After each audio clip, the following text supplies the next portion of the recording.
What's going on, YouTube? OCD for EDC here, and what I got for your face balls today is another conversation. We're going to talk about some stuff that I screwed up on, some things that I need to straighten the record out. I got my lovely wife sitting here with me, and so say hello, Molly. Hello, Molly. Good God. Bonjour, bitches. So anyway, one thing I wanted to say right off the top. So I put out a video yesterday. Obviously, everybody's, or most, all of my viewers anyway, have watched it and whatnot, and it spawned a bunch of conversation, which I think is great, and that's fantastic. Some people agreeing with what I had to say, some people disagreeing, and I love all of that. I love the debate and the conversation and everything. So just understand from me that this is all coming with no sort of ill intentions or anything like that. So, but I did want to say right from the get-go, I did mess up, and JT from JT's Knife Life left me a really long comment. You guys can check it out in the video comment section. And he brought up a point that there were things that I spoke about in my video that, you know, people may be under the impression that he said those things or whatever. So I did not do a good job of conveying who said what, even though I had mentioned a couple of names in the video. So the reason I put Slicey Dicey and JT's names in the video title was because I mentioned both of their names in the video. And the reason that I did was because both of them had just put out videos, along these lines on the similar topics and on specific things that I talked about in the video yesterday. However, I rambled and went on and talked about other things from other videos and other channels and whatnot. And none of this is in it, like I said, none of this is coming with ill intentions or really throwing shade at one certain person or anything like that. So it's not like this is a situation where I'm trying to call out somebody, but I'm also... It's simply a rebuttal. Yeah, and that's a better way to say it, I guess. But...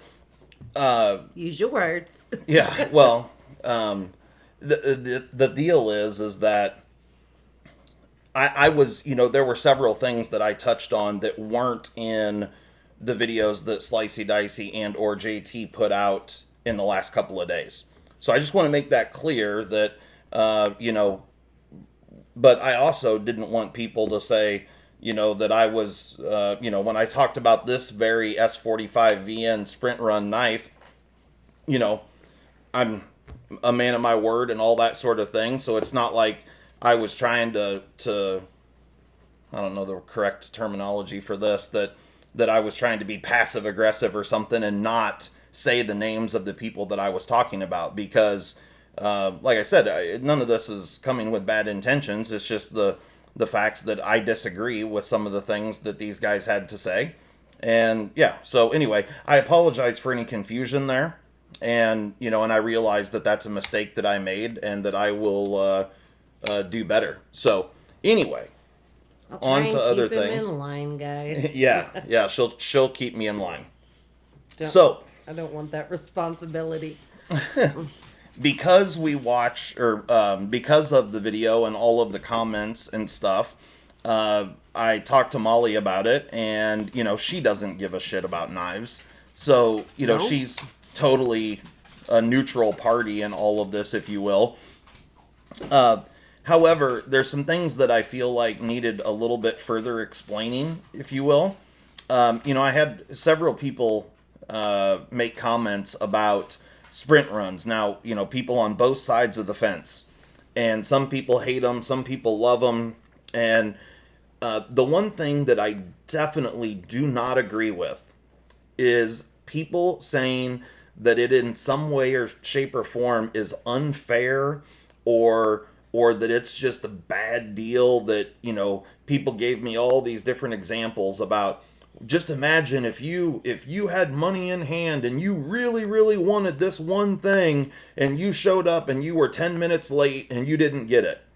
Well, You were 10 minutes late. you were 10 minutes late. I mean, I don't know what else to say. The reality of it is, is that life's a bitch. You don't always get what you want. Yeah, fairness cannot be a factor here. Yeah, I mean, that part of it just, to me, that just comes off like whining and crying. Life is not fair. It just isn't. Just and period, end of story. And there's not always going to be enough for everyone of everything to go around. Right. These are all of these things, especially when we're talking about sprint run items. These are luxury items. Let's not fool around here. Nobody needs a PM2 in Rex or a CPM S45 VN. Nobody needs any of it. Okay. Well, so I mean, these are luxury items, and for whatever the reason, everybody keeps saying, "Well, just number the first run, but then continue to make them, and that way the very first ones will be exclusive." The numbering system, that's just not going to work. The way that these things are exclusive is just that. If they're a limited production, then that means that there's only X number of them out there, whatever that number is, and the market will determine the value of that said item. I mean, think of a limited production vehicle. Not everybody can go out and buy a vehicle. Absolutely. At the drop of a hat. Right. Those limited production ones are for a certain market. And I mean, let's be honest, guys. This is business. It's not feelings. How long have I drooled over an Aston Martin? Forever. Since you've known me. Right? Always. And anytime I see one, which is rare because I live in Iowa, there's not a lot of Aston Martins around here. But it is, ever since I was a little kid and saw Astons in James Bond films, it has been my dream car. And I don't, unlike a lot of people's opinion of Spyderco, I'm not rolling heavy like these guys are. So I can't afford an Aston Martin.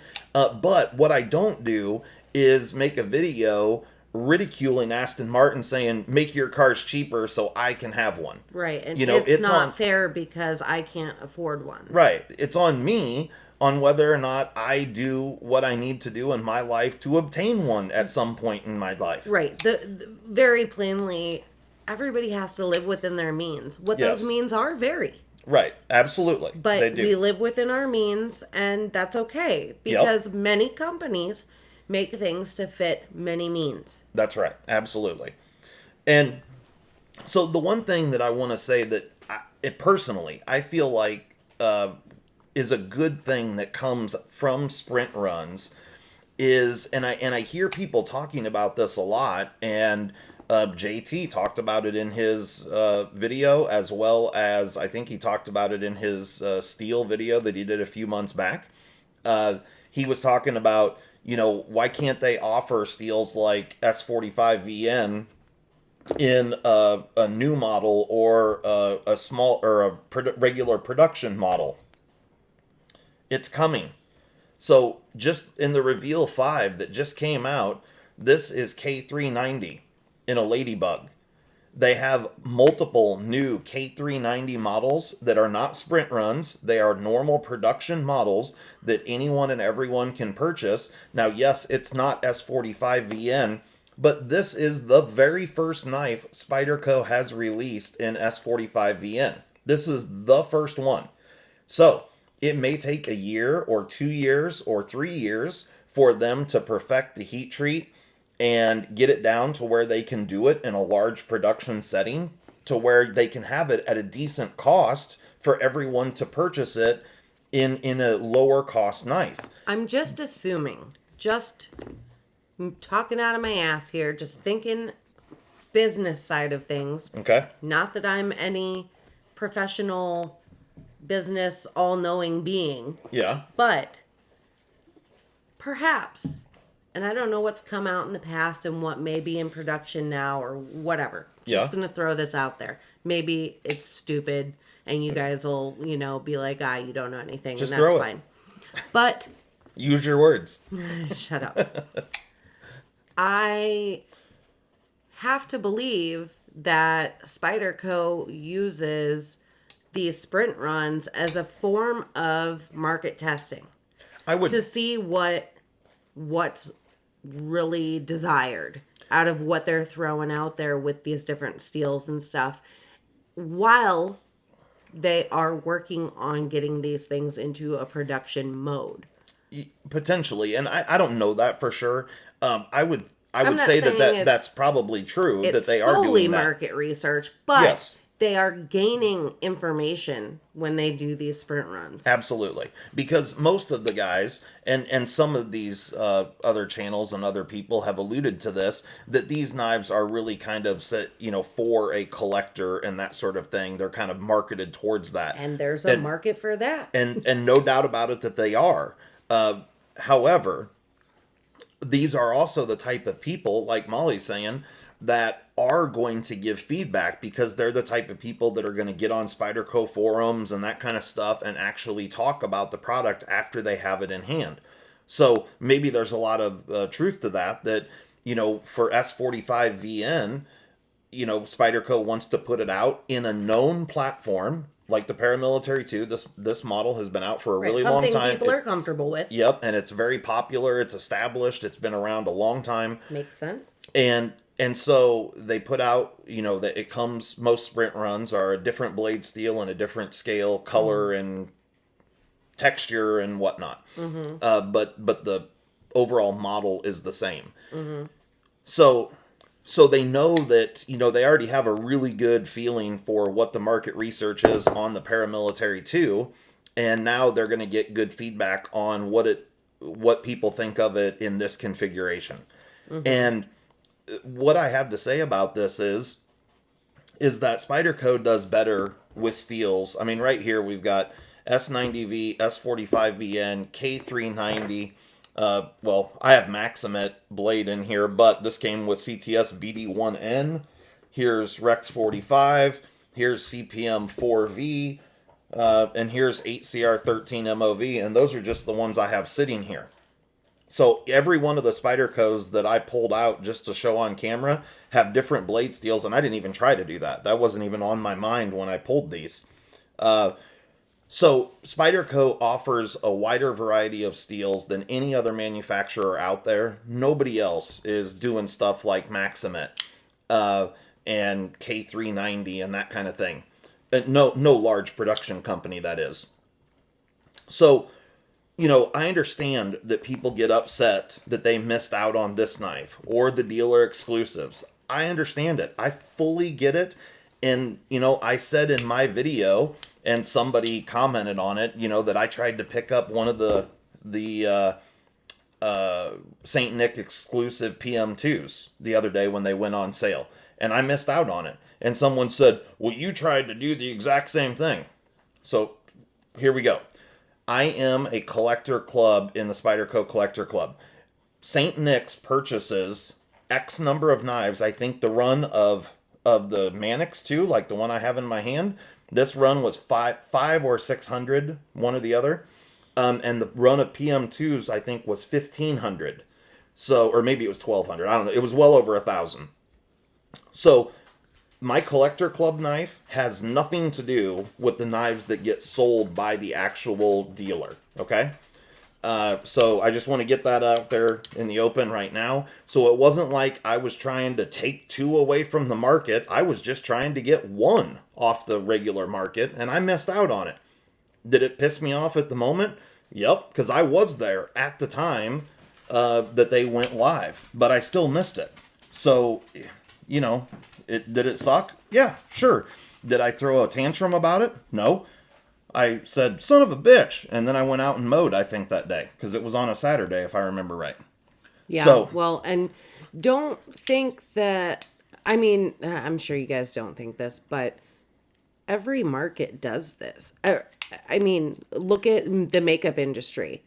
They have big releases, and not everybody gets one. Sites crash. Same thing with various clothing brands that I know my son is a big fan of too, that you got to be there and you got to luck out. Look at the shoes, Jordans. Yeah. I mean, Nike does it like crazy. I mean, well, a lot of people are doing these big drops, and it's just business. It is. It's nobody's fault. I mean, and you either, you either continue to do business or step away. And That's right. like, it's, I don't know. The thing about this is You can't cry about it. You just can't. That's the thing that really gets me is the whining and the crying when people miss out on stuff. There's or limits to every single thing in this world, Right. in this life. Even people that you don't think have limits and whatnot, they still do. It's all relative, and everybody has to live within their means. But one of the things that was a common reoccurrence on all the comments that were left on that video I posted yesterday was the people that disagreed with me. One of the common things that I saw throughout all of those was the thought process that Spyderco in some way, shape, or form is just pure, full-on raping its customers. And financially, yes. And I would tell you that I do not work in the knife industry, but I've been around business long enough, and I work for an OEM manufacturer. Products are not set, even though they know that this St. Nick's exclusive Mannix 2 is going to sell out immediately. They do not jack the price way up on the Mannix 2. As a matter of fact, this Mannix 2 right here was the same price as this one and as this one. And as a matter of fact, they were all within just a few dollars of the standard Mannix 2. So they're not jacking, Spyderco didn't charge $300 for this knife. They still sold the thing for, I think, actually, this one sold for like $135. And the standard one's like $115. So, in the case of the dealer exclusives, the dealer is playing middleman there, so they're purchasing the knife from Spyderco, and the dealer is adding markup on it. That's just the way business works. Everybody has to make a profit, and everybody that touches it has to make something. That's the way it works. So, I can assure you that Spyderco has a set profit percentage of profit that they are trying to make on every single model that they put out there. And they have to cover all their overhead and pay all their employees and do all those things. So I fully understand when, every time I hear this, when all the drama happened with Benchmade and the things that they did, people go on and on and on, and everybody always thinks when they're mad at a company, they always think that they're charging way too much money and they're just getting rich overnight and making all their money off selling one knife to me. That's not the case at all, and it's not the case with any of these manufacturers. None of them are getting rich off of selling one knife. That's just not true, and I can assure you, when it comes to the sprint runs that everyone is so worked up over, that makes up such a tiny, tiny percentage of Spyderco's bottom line, because just like I said, this was a run of 500 knives. Think about the tens of thousands or hundreds of thousands of knives that Spyderco puts out in a year's time. Do you think they survive off selling 500 at $150? No, that's not even realistic. So, it's all relative. What they make more money off of is something like this right here, because they're selling it at Walmart. And this is out there to all the non-knife people, which is the real carrier of the knife industry, not the knife guys. Mm-hmm. The knife guys make up, the guys that buy these things, they make up such a tiny, tiny little percentage of the real portion of the knife industry that is carrying the water and keeping these businesses afloat. And it's the cheaper knives that are selling at Walmart and that sort of thing that is the easily accessible ones, right? And that's what keeps the lights on. Mm-hmm. But one other thing I wanted to talk about is JT talked a lot about in his video these more budget-minded Spydercos, and he's bummed out that he bought a Delica for $60 6 or 7 years ago, and now today that same exact Delica is $84. I've got something to say about that. I fully agree that $84 to me is too much for a Delica. Mm-hmm. I am not going to pay $84 for a Delica. However, I am not the target market for a Spyderco Delica. That's not what this is about. So again, Spyderco is making a very specific percentage of profit on each knife. Now, whether it's the exact same percentage on these two knives, it probably isn't. But across the board, they're going to try to make a very specific amount of profit on these knives. And, if the cost of doing business, the market will determine the cost of your product. So at some point, if Spyderco starts charging too much money for a Delica, they're going to be faced with the decision. They're either going to have to stop making the Delica because it doesn't sell, or they're going to have to drop the price of that product in order for it to sell. And that's... Let me interject here. Yeah, go ahead. Additionally, with that, when I watched JT, this isn't... It made me think about markets and how they work. Mm-hmm. And, he had mentioned that was 6.5 years ago. Yes. And he can't imagine that inflation has changed the price so much. And, that's valid. Mm-hmm. Inflation is one thing, but there's more to markets than just inflation. For sure. And you have to think about trade things that have happened over the past 6.5 years. Well, and the cost of materials, raw materials, and how that fluctuates day to day, right. not just year to year. Going back to the trade things, the very models that we're talking about here are all models that are made by Spyderco but made overseas. Mm-hmm. So all that matters when new trade deals are negotiated with different countries. The Delica comes from Seiki City, Japan. Yeah. The Tenacious right here comes from China. So, but steel prices fluctuate. Like I can't reiterate that enough. Steel prices fluctuate on a level I don't think your average person would ever even fathom. Right. But so the Spyderco Tenacious, I think, is a great example of this because although I do believe that this is a good entry-level knife for the non-knife person, okay? And they sell it, like I said, they sell it at Walmart. I have no idea how many Spyderco Tenacious they sell in a year's time, but I promise you that number is way higher than any of these other models that we as knife guys think are so great and popular and whatnot. This is a way bigger seller, just by, number of units sold.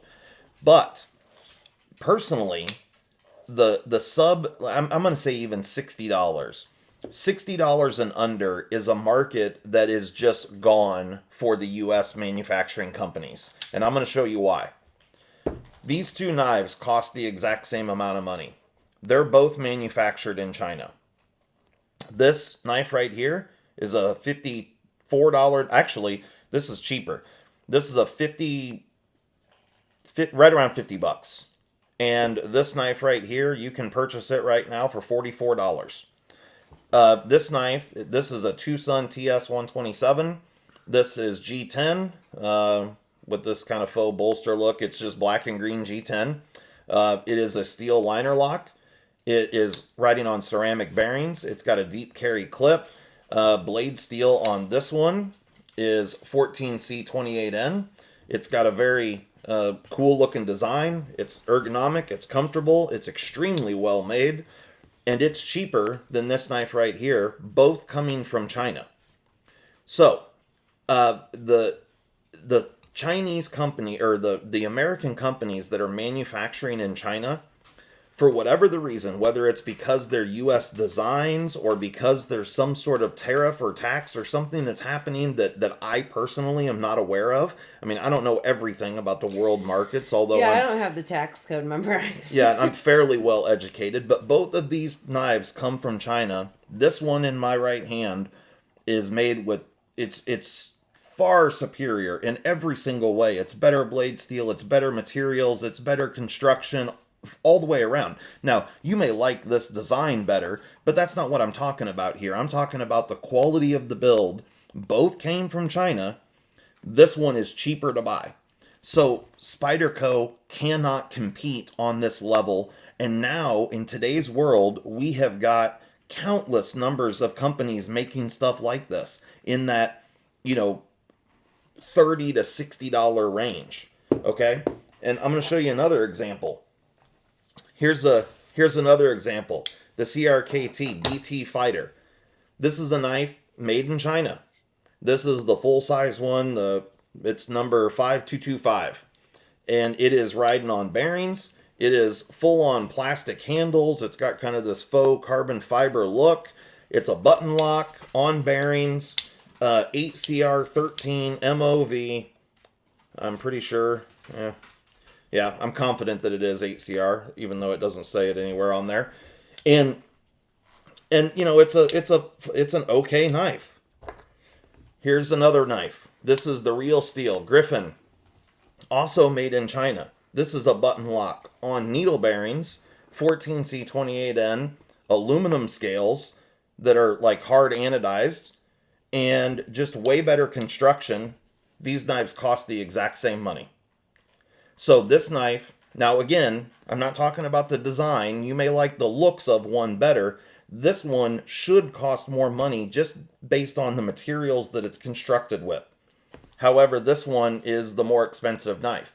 And this is a US-based company making a knife in China.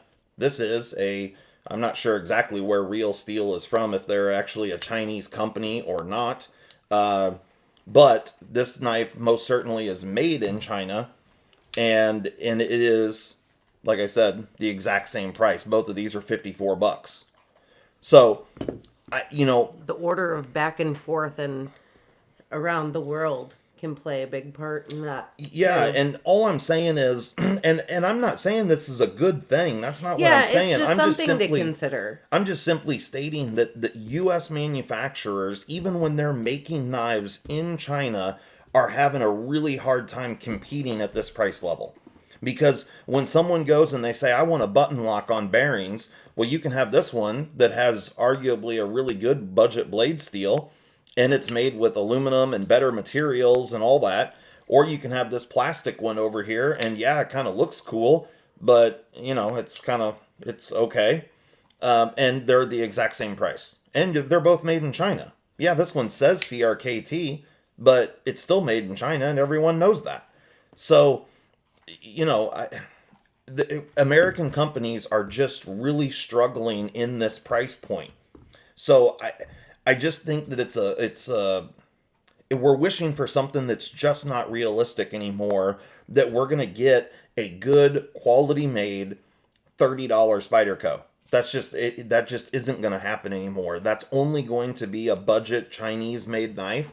And honestly, the quality isn't that great. I mean, it's fine, it's okay, but it's not nearly as good as something like this, and it's even cheaper. So when you're trying to play on that budget level, 10 years ago when Spyderco could compete on that level, yes, the models were a little bit cheaper, but not a tremendous amount. The difference was they didn't have all this competition. There wasn't We and Kaiser and Tucson and Best Tech and all these other companies 10 years ago. Those guys have all come out in the last 5 or 6 years because our industry has grown, which is a good thing, but it also creates some growing pains. So that's some of what you're seeing with the sprint runs. Now there are more people in the knife collecting hobby, if you will, because of platforms like YouTube and more people getting into it.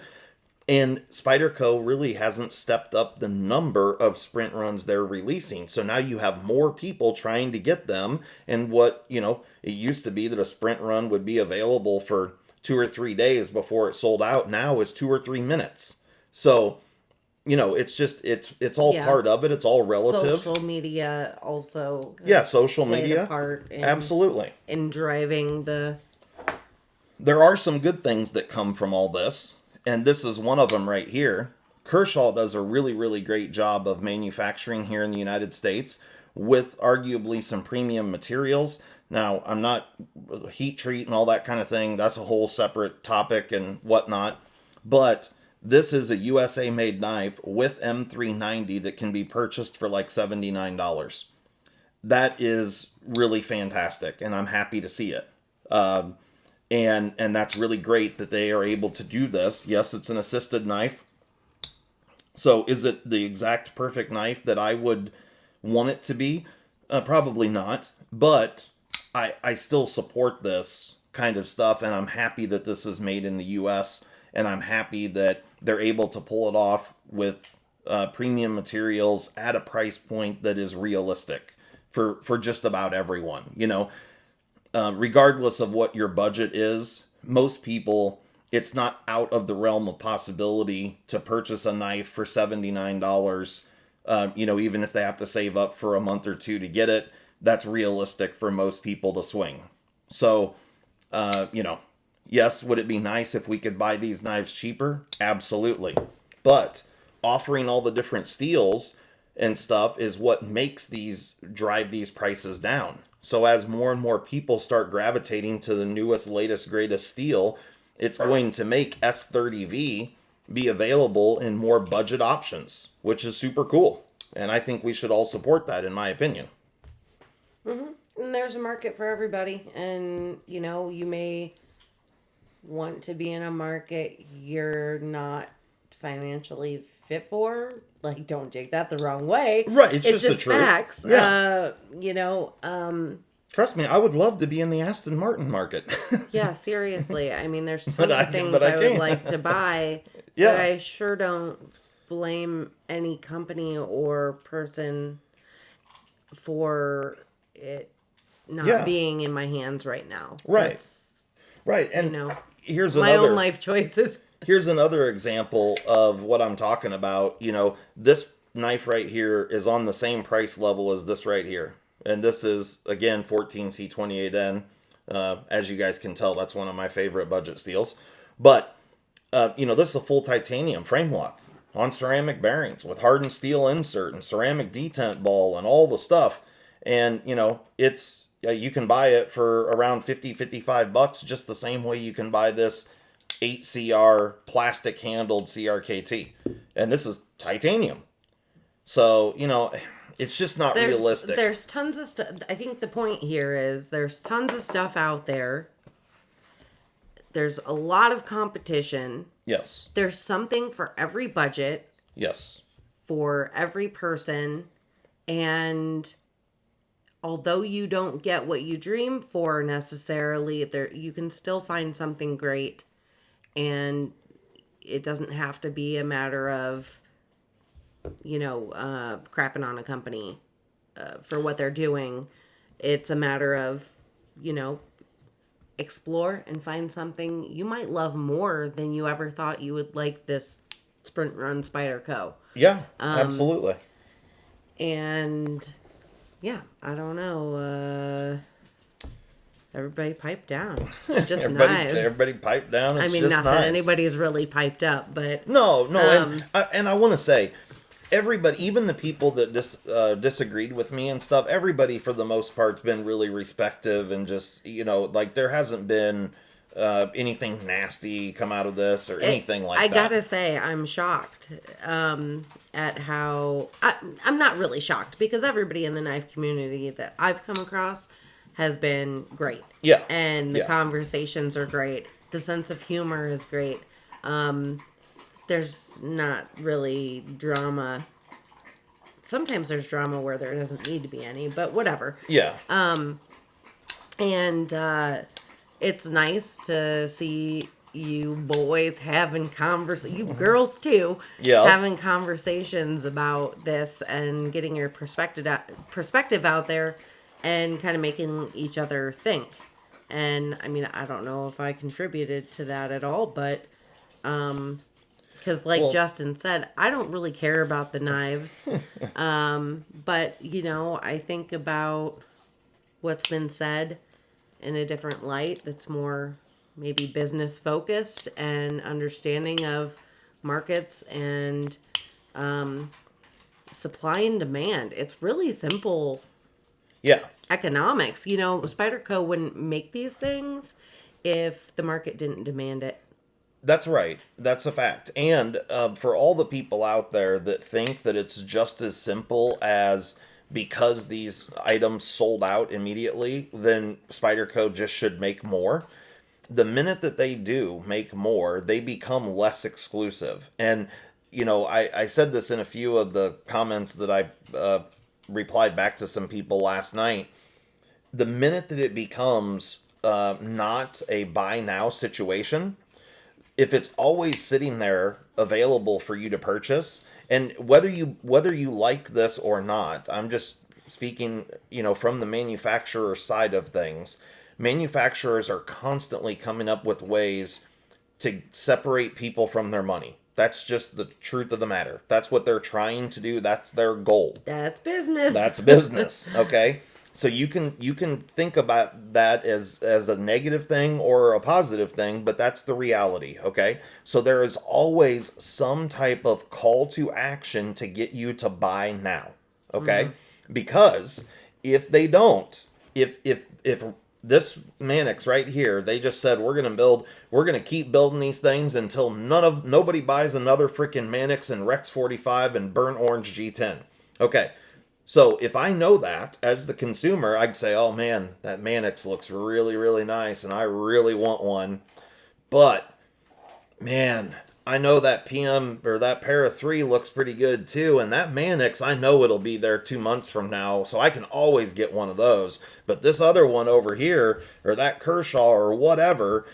You've just flooded the market and made your consumers look to the next thing and overlook what you are suggesting. Correct. And so it's a call to action. It's consumers. And like I said, you can call it whatever you want, but don't think of it just because you missed out on a knife that you really wanted. I just feel like it is pretty shameful to blame the manufacturer for bad business practices or that somehow they are taking advantage of something because you're angry about it. The reality is that if you're angry about it, it's because you wanted one. So the manufacturer did their job. They got you excited and on board with the fact that you wanted to purchase this product. Now, if you missed out on it, yeah, right. If you missed out on it, guess what? Spyderco releases a ton of sprint runs. There will be another one. And chances are the next one will be even cooler. Because this one came out first, and this one followed it up, and arguably this 4V in red and black is even cooler. So, these are, well, this is a dealer exclusive, so it doesn't really, but you get the idea of what I'm saying. So it's just business. It's just business, and every business does it. McDonald's does it. Every business on the planet does it. The fact that McDonald's offers, meal deals or whatever. It's they because have the McRib in 3 markets and not your market. Exactly. It's limited and it's a call to action. They want people to come there and buy it out. And so, every business does this. Doesn't matter what business you're into. If you're a retail business, you're doing some type of marketing like this. I don't care what it is. If you're selling refrigerators, if you have a sale, if you do it doesn't matter what it is. So anyway, hopefully. Can I say something? No. Okay, fine. Go. Say it. When I was watching JT's video, it got me thinking, and I really appreciate something he said. He was talking about the lightweight versions of knives. Yep. And how, who is this for? And that made me think, who I think that might be for is for the ladies. I think women are undersold in this market. And so the thought just occurred to me when he asked that question, like, do you think maybe it's for the ladies? Because I can see a lightweight version of a knife being way more beneficial to me as a lady to throw in my purse because, guys, I don't know if you're aware of how heavy those things can get, but when you're constantly adding things to them, I'm thinking, I think I just found a niche for the lightweights, and it's, ladies, it's your purses. Well, and that very well could be. It just got me thinking, and I Yeah. thought I'd share it because, you know, hey, JT, if you're listening, what do you think? Yeah. I'm curious. And I've never really heard the lightweights being, you know, quote unquote marketed towards women, really specifically. Well, I think, But you know, but I can totally see that. Like, you know, this is a lightweight version of the Para 3, and it's most certainly lighter weight. It also, the corners and everything's really rounded, and yeah, I mean, well, with political correctness today, I don't even know that. Well, yes, companies do market towards genders. yes, but, they do. But now it's it has definitely stepping away from that in some of the items, like a knife, right. that really are gender neutral. You know, Well, so now everything has to be like, I don't even know, omnisexual or something. I don't even know whatever. what it is. I'm not even gonna get into all that. I always I'm thought there just- were just two genders, but obviously that's not the case anymore. I'm just saying that, you know, something like this that anybody can use because people's hands and needs come in all different sizes and shapes. When he asked, "Who is this for?" it Right. made me think that would be actually handy in the lady. It was the call to action for you, because when he said, "Who's this for?" you said, "Me." No, it's not for me because I don't need another knife. How many times do I have to tell you people this? You just got a new knife that you're I know. super excited about. I know. I am excited about it. I didn't need it though, but you know what I mean. A lady looking for a knife. Hey, ladies, I think a lightweight might be a good thing to think about and look at. But Yeah. anyway, I appreciated JT saying that because it really did Make you spark think. me to Yeah. think. Yeah. No, and I, you know, all these videos, you know, made me think about all sorts of different things. And that's great. And I think that, you know, pushing these conversations further and getting people involved in it and getting more and more, you know, reactions and conversations going, that's a great thing. Everybody learns more, myself included. I mean, you know, I don't have all the answers. As a matter of fact, I probably have very few. But it's, you know, all of these things help push everyone's knowledge further, and that's a positive thing. Mm-hmm. Yep, learning is good. So what's not a positive thing is the length of this video. Yeah. So we need because you ramble. Sorry. So we need to shut this shit down. Anyway, guys, thanks so much. I greatly appreciate your time. I greatly appreciate everybody that commented, whether you agreed with me or not. That has nothing to do with it. It has everything to do with you watched and got involved, and I greatly appreciate that. So, you know, you can like this video, thumbs down, whatever. You know, leave comments, whether you agree or disagree. I'm more than happy and willing to talk to anyone about these things.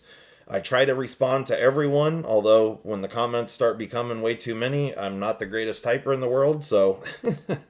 But... Yeah, he's out here two-fingering it. It's like four-finger. I'm using two on each hand. Let's be real. But... Sometimes I have to do the typing. Sometimes. Anyway, thanks so much, guys. I greatly appreciate it. Hope everyone has a great night, and we will talk to you later. Bye.